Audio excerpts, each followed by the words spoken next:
Okay, so here's part 3 of this tutorial on Dorothy, our bunny. Okay, so this is the completed project. I just wanted to show you, I actually added a lot of elements. So she is made of air dry clay, and then I added beads and to her necklace, and I made air dry clay flowers for her, let's call it her crown, I guess. And then I added seed beads and glitter in the centers, which doesn't show up well on photos, but she really turned out quite striking. Also, I didn't know how to address the whiskers, so I ended up taking some badger hairs out of my badger brush, and that worked out well for her whiskers. So I'll kind of briefly go over how this all evolved. Also, she started out as a he, and in the meantime, we had a death in the family, and my Aunt Dorothy died, and so I decided to make this bunny a female and named her Dorothy. So I will now show you. I made an ear, so I can just show you how I did the painting. I didn't make a long tutorial of the painting every section of her, but I'm going to show you how I did it on this small section, and then we'll move on to the flowers in her hair and the jewelry. Okay, so I'm going to start out by painting a base color on the ears. This is just a light ivory. This is craft paint, acrylic craft paint. You can buy this at any craft store for about $1, give or take, for a 2-ounce bottle. Okay, so I'm kind of a messy girl, and I'm gonna try to do this in kind of one shot.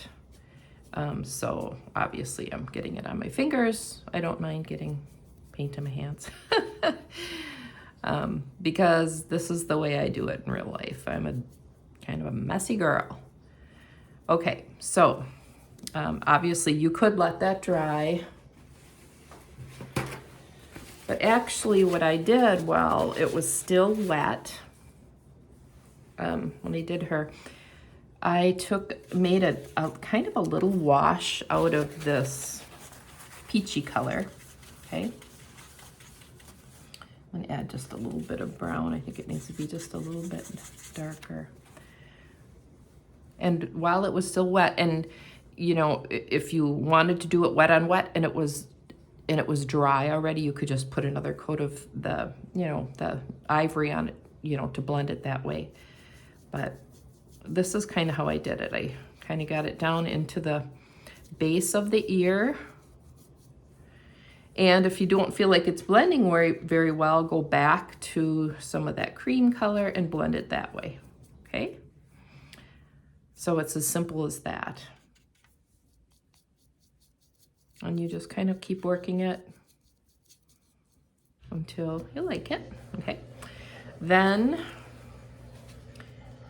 I took some of this tan color, adding a little bit of water to make a wash.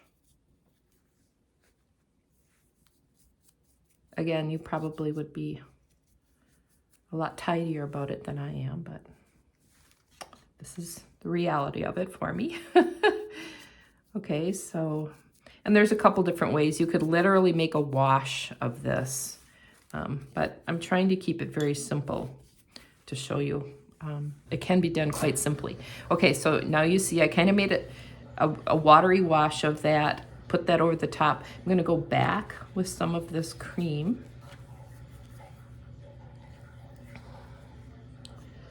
And dry brush just the high points. So that will leave the tan or drier spots, paint in the creases, okay?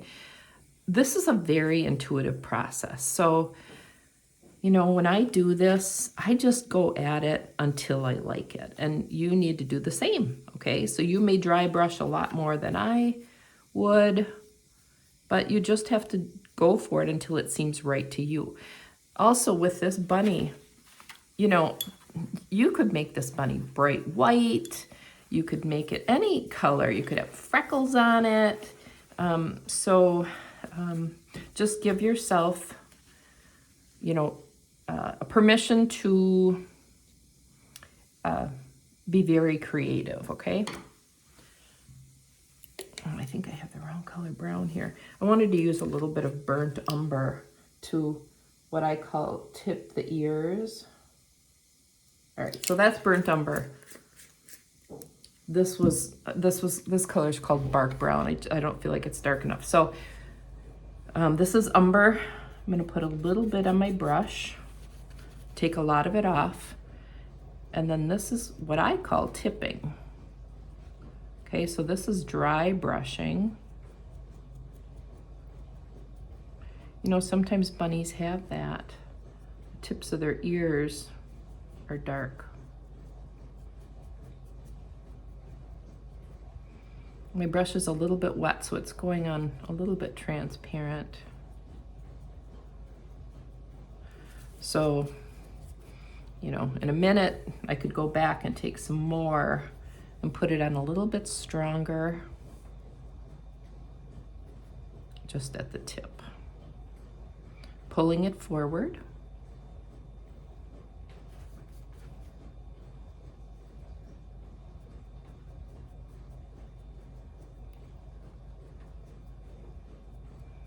Strongest at the tip.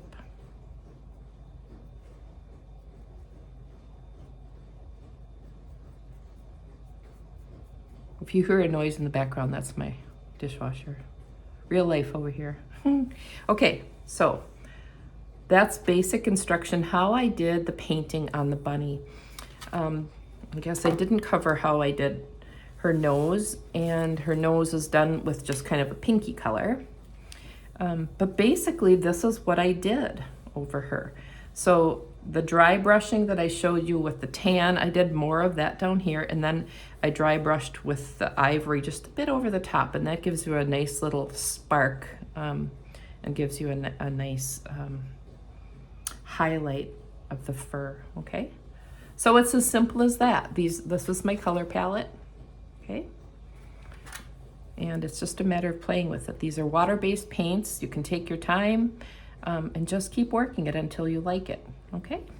So that was how I painted her. Next, I'll be showing you how I made the flowers for her crown. I used a little cornstarch and put that in the bottom of some silicone molds that I used for the flowers. And that is like a surfactant for releasing the clay. So it comes easily out of that mold after I press it in. So I'm just going to take a little bit of clay, the DOS clay, knead it a little bit the way I, do when I roll out. So yeah, you want to knead it to get any air bubbles out and to condition the clay a little bit. And then it's just a matter of pressing it into whichever mold you'd like to use. The more detail the mold has, the more concerned I am about it popping out easily. And that's when I go ahead and use the cornstarch, just a bit of it to dust the bottom. Some people use baby powder, but it's just so it doesn't stick to the mold. But you see how easily it pops out, right? So here it is. And I'm just actually going to shape it a little bit with my fingers so it's not laying so flat. Okay, so it's a little more realistic. Okay, so I made a few of those. I think I made 2 or 3 of the large ones and maybe 3 of the small ones. I did some others. Not sure what I was all going to be using. I think I did a couple mushrooms. I didn't use those, and I didn't use some of the leaves, so you'll see those in the background. Sometimes I do more. I just do several things and then decide what I'm going to use when the time comes. Okay, so now I took a little bit of floral wire and cut some segments of maybe an inch and a half off, because I decided to embed these little wires into the backs of the flowers while they're still wet. So I'm bending a little portion over here, and that little bent over portion I pressed through the back of the flower. Okay, and then I just let it dry like that. So now I have something to weave into the crown. So then I painted them a peach color, and then you see here I'm just putting some polyurethane over the top. And then I brought out my little stash of greenery to decide what I should use to make the crown out of. I wove the greenery and flowers together to form her crown. Then I got my beads out and I put things together to form her necklace. So she's almost done, just a few more important details to attend to. I decided to add some glitter in the centers of the flowers. Again, I'm so sad to say that glitter doesn't show up well in videos or photos, but in real life it's very sparkly. So I just used a little adhesive. You could use a clear coat. There's lots of different mediums you can use to set in place before you sprinkle the glitter on. This is gold glitter, and I put it just in the centers.